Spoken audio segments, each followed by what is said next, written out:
అందరికీ నమస్కారం. ఈరోజు ప్రకాశం జిల్లా పొగాకు రైతులు పడుతున్న ఇబ్బందులు చూసి మరీ ముఖ్యంగా కూటమి ప్రభుత్వం అధికారంలోకి వచ్చినాక పొగాకు రైతులే కాదు, మిర్చి రైతులు, పొగాకు రైతులు, వరి పండించిన రైతులు, శనగ పండించిన రైతులు అందరూ కూడా చాలా కష్టాల్లో ఉన్నారు. ఈ కూటమి ప్రభుత్వం వాళ్ళ గిట్టుబాటు ధర ఇవ్వటం వల్ల వైఫల్యం చెందినందువల్ల మా పార్టీ అధ్యక్షుడు జగన్మోహన్ రెడ్డి గారి ఆదేశాల మేరకు ఈరోజు ఈ టొబాకో ప్లాట్ఫామ్ దగ్గరికి వచ్చి ఏ విధంగా పొగాకు పంటను కొంటున్నారు, గతంలో ఏ రేట్లు కొన్నారు, ఇప్పుడు ఏ రేట్లు కొంటున్నారు, రైతులు ఏ విధంగా ఇబ్బందుల్లో ఉన్నారనే కార్యక్రమానికి ఈరోజు ఇక్కడ ప్రధానంగా రావడం జరిగింది. కూటమి ప్రభుత్వం అధికారంలోకి వచ్చినాక అన్ని వర్గాల ప్రజల్ని ఇచ్చిన హామీలు అమలు చేయక అన్ని వర్గాల ప్రజల్ని ఇబ్బందులు గురి చేసే దాంట్లో భాగంగా రైతులైతే మరీ కోస్తా జిల్లాల్లో రైతులు, వరి పంటేసిన రైతులు కానివ్వండి, పత్తి పంటేసిన రైతులు కానివ్వండి, పొగాకు రైతులు కానివ్వండి, మిర్చి రైతులు కానివ్వండి, శనగ రైతులు కానివ్వండి, కంది పంటేసిన రైతులు కానివ్వండి, ఎవ్వరు కూడా గిట్టుబాటు ధర రాకపోయినా ఈ ప్రభుత్వం రైతులను గాలి వదిలేసే పరిస్థితి చేస్తుంది. రైతులు ఇదే పరిస్థితి కొనసాగితే ఏ విధంగా అయితే మిర్చి రైతులు ఆత్మహత్య చేసుకునే పరిస్థితి వచ్చింది ఈరోజు వాళ్ళ గిట్టుబాటు ధర రాక, అదే పరిస్థితి వల్ల ప్రకాశం, గుంటూరు, పల్నాడు, బాపట్ల జిల్లాల్లో పొగాకు రైతులు కూడా అదే పరిస్థితి వచ్చే పరిస్థితి ఈరోజు రాష్ట్రంలో ఉంది. కాబట్టి కూటమి ప్రభుత్వం కళ్ళు తెరిపించి రైతుల పక్షాన నిలబడి, మరీ ముఖ్యంగా పొగాకు రైతుల పక్షాన నిలబడి వాళ్ళ గిట్టుబాటు ధర ఇప్పించే కార్యక్రమం చేయటం కోసం వైఎస్ఆర్ కాంగ్రెస్ పార్టీ అధికారంలో ఉన్నా ప్రతిపక్షంలో ఉన్నా రైతుల పక్షాన రైతులకు ఎప్పటికీ అన్యాయం జరగకుండా వాళ్ళ గిట్టుబాటు ధర వచ్చే విధంగా కృషి చేస్తాం. దాంట్లో భాగంగానే ఈరోజు ఈ పొగాకు ప్లాట్ఫామ్ దగ్గరికి రావటం జరిగింది. వేలంపాట్ల జరిగే స్థానానికి మా జిల్లా అధ్యక్షులు, నియోజకవర్గానికి సంబంధించిన జిల్లా పరిషత్ చైర్మన్ గారు, జిల్లాలో ఉన్న వివిధ నియోజకవర్గాలకు సంబంధించిన సమన్వయకర్తలు అందరితో ఈరోజు ఈ వేలం ప్లాట్ఫామ్ దగ్గరికి వచ్చి పొగాకు రైతులతో చర్చించడం జరిగింది. సుమారుగా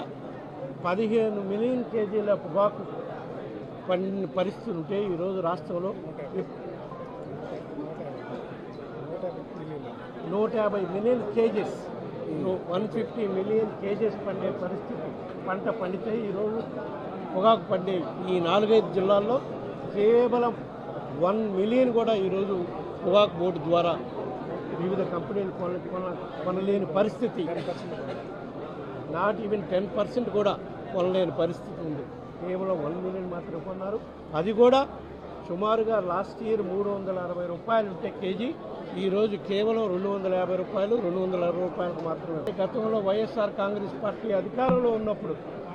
జగన్మోహన్ రెడ్డి గారు రైతుల పక్షాన ఏ విధంగా నిలబడతారన్న దానికి గత 5 సంవత్సరాల్లో పొగాకు రైతులు ఇబ్బందులు పాలైన సంవత్సరం 2021-22లో ప్రభుత్వమే ఇంటర్వెన్ అయ్యి పొగాకు రైతుల నుంచి పొగాకు కొని మళ్ళా గిట్టుబాటు ధర వచ్చినాక మళ్ళా రైతులకు నష్టం లేకుండా చేసి అది బయట మార్కెట్లో అమ్మి త్రూ మార్కెట్ రాష్ట్ర ప్రభుత్వమే కొనుగోలు చేయటం రాష్ట్ర చరిత్రలో ఎప్పుడు జరగలేదు. అది ఒక్క మన గౌరవ జగన్మోహన్ రెడ్డి గారు ముఖ్యమంత్రిగా ఉన్న టైంలోనే ఆ కార్యక్రమం జరగడం జరిగింది. ఆ తర్వాత మళ్ళీ ఇప్పటి వరకు రాష్ట్రంలో ఈ కూటమి ప్రభుత్వం అధికారంలోకి వచ్చినాకైతే ఒక్క పొగాకు రైతులే కాదు, ఏ రైతులకు కూడా న్యాయం జరిగే పరిస్థితి లేదు. అన్నిటికైనా ఘోరమైన పరిస్థితి ఏంటంటే వైఎస్ఆర్ కాంగ్రెస్ పార్టీ అధికారంలో ఉన్న 5 సంవత్సరాలు కూడా రైతులకి ఉచిత బీమా, ఫసల్ బీమా పథకం ద్వారా ప్రీమియం ప్రభుత్వమే కట్టినందువల్ల రైతులకు ఇబ్బంది లేకుండా పంట నష్టపోయినప్పుడు ఫసల్ బీమా పథకం ద్వారా ప్రతి రైతుకి అకౌంట్లో డైరెక్ట్గా డబ్బులు పడే పరిస్థితి ఉండేది. అకాల వర్షాల వల్ల కానివ్వండి, పంట ఫెయిల్ అయిన కానివ్వండి, జగన్మోహన్ రెడ్డి గారు ముఖ్యమంత్రిగా ఉన్నప్పుడు ఒక్క పొగాకే కాదు, రకరకాల పంటలు, శనగలైతేమి, మొక్కజొన్నలైతేమి, కందులైతేమి, ఏ పంటకు గిట్టుబాటు ధర లేక రైతు నష్టపోకుండా కాపాడటం కోసం ధర స్థిరీకరణ ద్వారా సుమారుగా 3,000 కోట్ల రూపాయలు పెట్టి ఇంటర్నేషనల్గా మార్కెట్ ద్వారా పంటలన్నీ కొనిచ్చి రైతులను ఆదుకున్న సందర్భాలు ఉన్నాయి. కాబట్టి ఇప్పటికీ ఈ కూటమి ప్రభుత్వం ఇప్పటికైనా కళ్ళు తెరిచి రైతులకి నష్టపోకుండా రైతులు ఆత్మహత్యలు చేసుకునే పరిస్థితిని కాపాడటం కోసం తప్పకుండా ప్రభుత్వమే ఈ టుబాకు రైతులను ఆదుకునే విధంగా, అదేవిధంగా మిగతా రైతులు కూడా ఏ రైతులైతే గిట్టుబాటు ధర లేక నష్టపోతున్నారో టుబాకో కానివ్వండి, మిర్చి కానివ్వండి, శనగలు కానివ్వండి, కందులు కానివ్వండి,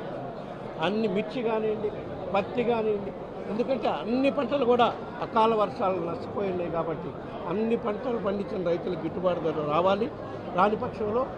కూటమి ప్రభుత్వం గతంలో వైఎస్ఆర్ కాంగ్రెస్ పార్టీ ఏ విధంగా చేసిందో ఆ విధంగా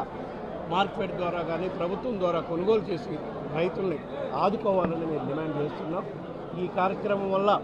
రైతులకి మేలు జరిగే కార్యక్రమం జరగాలని మేము కోరుకుంటున్నాం, మేము డిమాండ్ చేస్తున్నాం. లేని పక్షంలో రాబోయే రోజుల్లో నెక్స్ట్ 10-15 డేస్లో రైతులకి పొగాకు రైతులకు మరీ గిట్టుబాటు ధర వచ్చే విధంగా రాష్ట్ర ప్రభుత్వం చర్యలు తీసుకోకపోతే వైఎస్ఆర్ కాంగ్రెస్ పార్టీ తరఫున మా పోరాటం రైతులకు అండగా నిలబడటం కోసం ఇంకా ఉధృతం చేసే కార్యక్రమం చేస్తాం. మా పార్టీ అధ్యక్షుడు అవసరమైతే మా పార్టీ అధ్యక్షుడు జగన్మోహన్ రెడ్డి గారు కూడా వచ్చి పొగాకు పండించే రైతులకి భరోసా కల్పించే విధంగా వాళ్ళ తరఫున పోరాటానికి కూడా సిద్ధమవుతామని చెప్పి ఈ సందర్భంగా తెలియజేస్తున్నాం. అప్పటికీ ఈ ప్రభుత్వం కళ్ళు తెరవకపోతే కేంద్ర ప్రభుత్వంపై ఒత్తిడి తీసుకొచ్చేదానికి కూడా మేము ప్రతిపక్ష పార్టీగా తప్పకుండా ప్రయత్నం చేసి రైతులకు గిట్టుబాటు ధర వచ్చే విధంగా కృషి చేస్తాం, రైతులకు భరోసా కల్పించే కార్యక్రమం చేస్తాం. ఎందుకంటే గిట్టుబాటు ధర లేదని మరీ ముఖ్యంగా కౌలు రైతులు ఆత్మహత్య చేసుకునే పరిస్థితి నుంచి రైతులను కాపాడటం కోసం వాళ్ళ కోసం రైతుల పక్షాన పోరాడే కార్యక్రమం కూడా మా పార్టీ అధ్యక్షుడు జగన్మోహన్ రెడ్డి గారి నాయకత్వంలో ఈ కార్యక్రమం చేపడతామని చెప్పి ఈ సందర్భంగా ప్రభుత్వానికి తెలియజేస్తూ ఉన్నాం. ఎందుకంటే 2014 నుంచి 19 దాకా అప్పుడు కూడా తెలుగుదేశం పార్టీ అధికారంలో ఉంది, మేము ప్రతిపక్షంలో ఉన్నాం. అప్పుడు కూడా పొగాకు రైతుల పరిస్థితి ఈ విధంగా వస్తే మేము ప్రతిపక్షంలో ఉన్నా కూడా అప్పుడు ప్రతిపక్ష నాయకుడిగా ఉన్న మా జగన్మోహన్ రెడ్డి గారి ఆదేశాల మేరకు కేంద్ర ప్రభుత్వంపై ఒత్తిడి తీసుకొచ్చి పొగాకు రైతులు ఆత్మహత్యలు చేసుకున్న పొగాకు రైతుల్ని కేంద్ర మంత్రులు వచ్చి పరామర్శించడం కాక వాళ్ళకి నష్టపరిహారం ఇచ్చిన దాఖలాలు కూడా ఉన్నాయని చెప్పి ఈ సందర్భంగా ప్రభుత్వానికి గుర్తు చేస్తూ అటువంటి పరిస్థితి వల్ల పొగాకు రైతులు ఆత్మహత్యలు చేసుకునే పరిస్థితి మళ్ళీ ఈ రాష్ట్రంలో రాకుండా ఉండాలంటే తక్షణమే కూటమి ప్రభుత్వం కళ్ళు తెరిచి